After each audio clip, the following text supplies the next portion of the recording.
À quelques heures du début des combats, voilà, je me sens bien, je me suis bien entraîné, je suis préparé. Et ce retour à la compétition est vraiment agréable.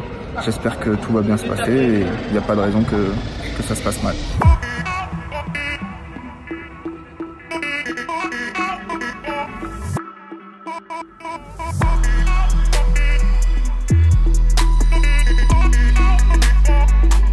À ces test matchs, ça s'est bien passé pour moi. J'ai fait 3e, je perds en demi-finale, je fais une petite erreur. Petite erreur due sans doute au manque de compétition qu'on a. Mais le point positif, c'est que le travail que je mets en place en ce moment était là, donc je suis super content de moi.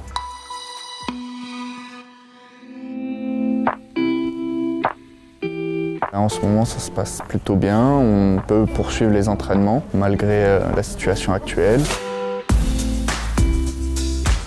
Il n'y a pas de compétition qui est prévue, du coup, en fait, on continue à se concentrer sur nos points forts et nos points faibles pour pouvoir les améliorer. Voilà, on peaufine les détails. En ce moment, c'est plus basé sur la technique, sur ma mobilité dans ma pratique, qui était un petit peu réduite. Moi, ma mobilité, c'est plus la mise en action. En gros, c'est tout ce qui précède l'attaque, pouvoir préparer son attaque et amener l'autre à tomber. Physiquement, mentalement, en ce moment, je me sens bien, malgré le fait qu'il n'y ait pas de compétition en vue.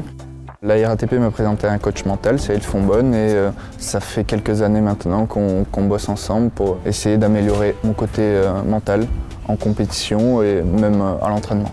On n'est pas dans un exercice de inspiration, expiration un peu forte, qu'on peut aussi travailler, mais c'est pas le but aujourd'hui.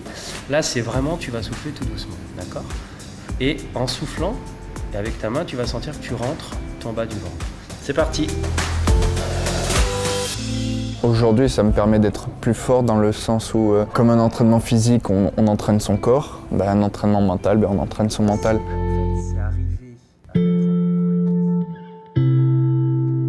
Pour se qualifier au jeu, il faut faire des compétitions.